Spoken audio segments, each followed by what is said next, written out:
It's time now for some political analysis. Dan Balls is chief correspondent at The Washington Post. Kelsey Snell is a congressional reporter at NPR.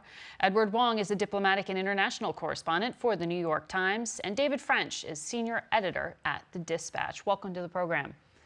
Good to have all of you here. This is going to be an incredible week for you, Kelsey. You've got some significant votes teed up, not just impeachment, but this trade vote, and as Ed laid out, keeping the lights on in government. Yes. Since we taped that interview with the trade representative, Mexico has now said they're flying here and they have objections to what was supposed to be a real win for the president. Yeah. Is that vote, or any of these votes in jeopardy? Last time I talked to leadership Democrats, they say that the vote is on and that they expect things to go as planned. But again, these are late-breaking developments that may be changing their plans.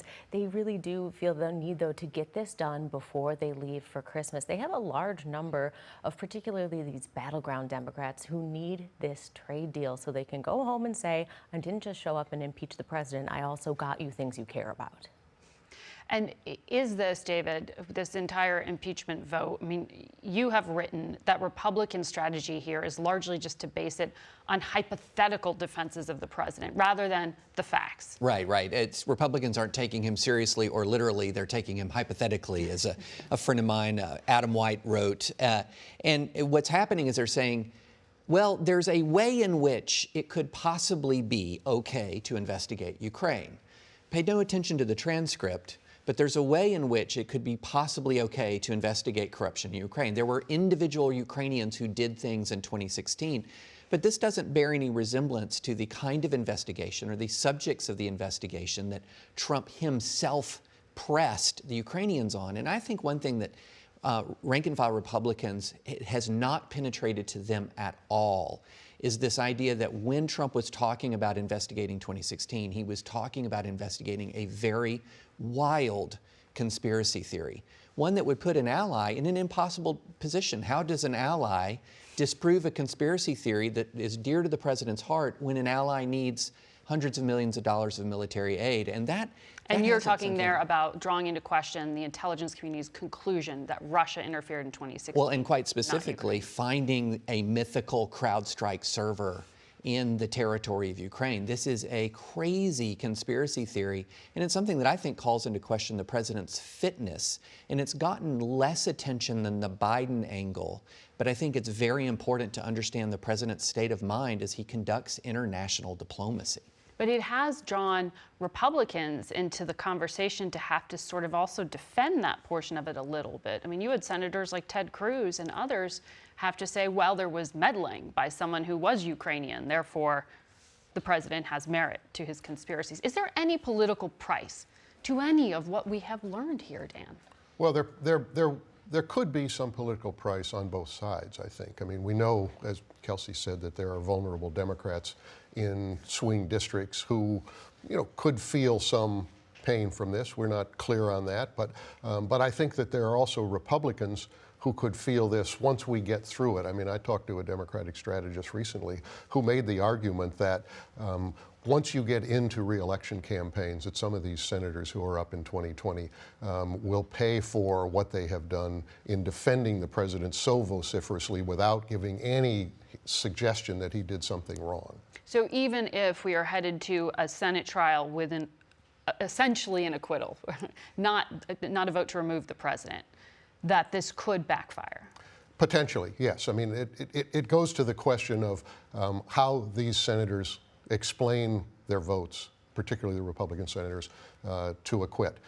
Do they say he did something improper but it doesn't rise to the level of impeachment, or do they say he did something egregious but we're X number of months away from an election and therefore let the voters decide, as opposed to saying what he did warrants removal from office? I think their words will be used against them depending on how they handle it. And Kelsey, quickly, are there any defections or any other party changes we should be expecting? Other than Jeff Van Drew, who already was mentioned by Ed O'Keefe, we are not hearing about any other major defections. I would expect that there will be in the neighborhood of maybe 3, 4, 5 Democrats who vote against impeachment. That wouldn't be a surprise if there are a few of them that do go that direction. Don't really expect any Republicans to switch, because one of the things that Republicans tell me all the time is that the president is popular with most Republican voters, and the ones where he isn't popular, they're just not showing up to vote. It's not a matter of they're going to vote against these members for a Democrat. They're just not going to show up. Ed, I want to ask you about the president's centerpiece foreign policy issue, and that is trying to broker a breakthrough with North Korea to end the threat of their nuclear program. North Korea just carried out another test Friday. Right, and I think what the president's very nervous about is North Korea possibly testing a nuclear warhead or an ICBM that might reach America, would have that distance of reaching America. And I think that this— in the coming weeks. Right, in the coming weeks. Kim Jong-un and his officials have said they'll deliver a Christmas gift to President Trump if Trump doesn't come up with a proposal, mainly to take off sanctions from North Korea that would please Pyongyang. And I think that this will, you see the president getting nervous. He's been tweeting about this. He says, don't try and undermine my chances in the 2020 election by doing this. And he knows that if these tests take place, they'll undermine one of his main diplomatic selling points to his supporters, which is that he got North Korea to quiet down on the testing.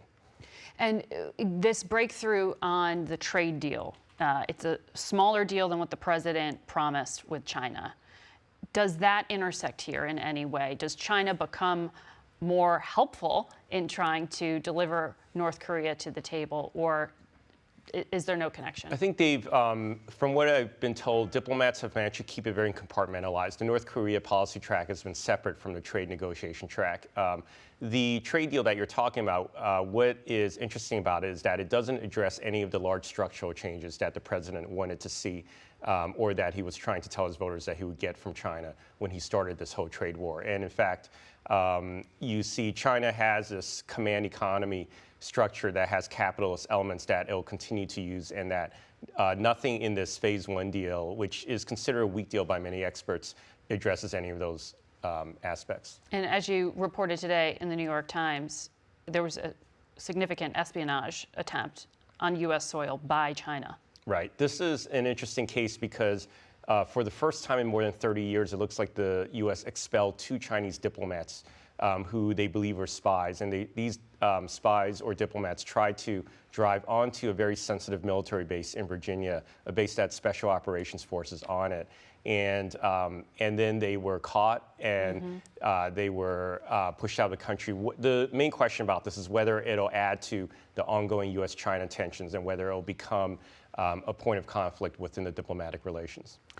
There was a significant report in the Washington Post this week, Dan, detailing real miscalculations, misleading in many ways, of the public by a series of U.S. administrations about the war in Afghanistan. I asked Senator Lindsey Graham about it, and I want to play a bite for you here. Well, to be honest with you, I know General Petraeus pretty well. I never thought I was sugar-coated about Afghanistan. Has it been mismanaged? Yeah. Has money been wasted? Absolutely. Is President Trump right to demand that Afghanistan do more and we pay less? Is President Trump right for NATO and the region to pay more in Afghanistan? Absolutely. Is he right to withdraw some of our forces? Yes. But we can't leave Afghanistan until the time is right. International terrorism will come back. We're spending a lot of money in Afghanistan without a lot to show for it. I think we need to change that policy. Dan, how's this story getting buried? How are there not congressional hearings being called? I totally agree with that question, and I think that it's unfortunate that there has not been more attention outside of what the Post has done, and my colleague Craig Whitlock spearheaded this project. It's more than sugarcoating, as Senator Graham suggested. I mean, this is deliberate misleading of the American people on a grand scale, and it's there in the documents in the after-action reports that the government conducted itself. I think that it's in part because we're in the middle of this impeachment proceeding, and it has absorbed all of the attention and taken all the oxygen in the media. But I have to think that at some point that it's going to come back, and there will be some major questions that have to be answered, both on Capitol Hill and perhaps along the campaign trail. You agree with that, David? Because it seems to be popular with Democrats to also promise bring the troops back home. And yet you saw this attack on a U.S. base in Afghanistan this week. Senator Graham said to me that he thinks talks with the Taliban should be called off until there's a ceasefire. Yet the Trump administration is saying they'll just pause them right now. Right. Well, I think what we have is politicians on both parties have a real problem, and the problem is the American people have competing desires. One is to end the wars, the other one is to keep America safe. And the problem is when you look at the emerging threats from international terrorism and what suppresses those threats, and that American military has been pretty successful at suppressing threats since 9/11 here at home, but that has meant involvement overseas. And if you can't have both. You can't say we need to keep America safe the way we have since 9/11 and bring everybody home. Those are irreconcilable objectives that the American people have put before politicians. And I fear, to connect it with the Afghanistan papers, what you end up having is a Pentagon contorting and twisting the truth in the pursuit of things that it can't necessarily fully accomplish. And the entire strategic picture becomes a political and strategic mess. I mean, just to remind people, we're expecting to bring troops down to 8,600, but there's still 12,000 Americans there. And no hearings called as yet, Kelsey.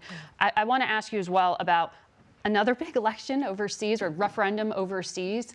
In the UK, Brexit, very confusing, but boiling it down, Conservatives won, Boris Johnson's staying, UK is leaving the EU.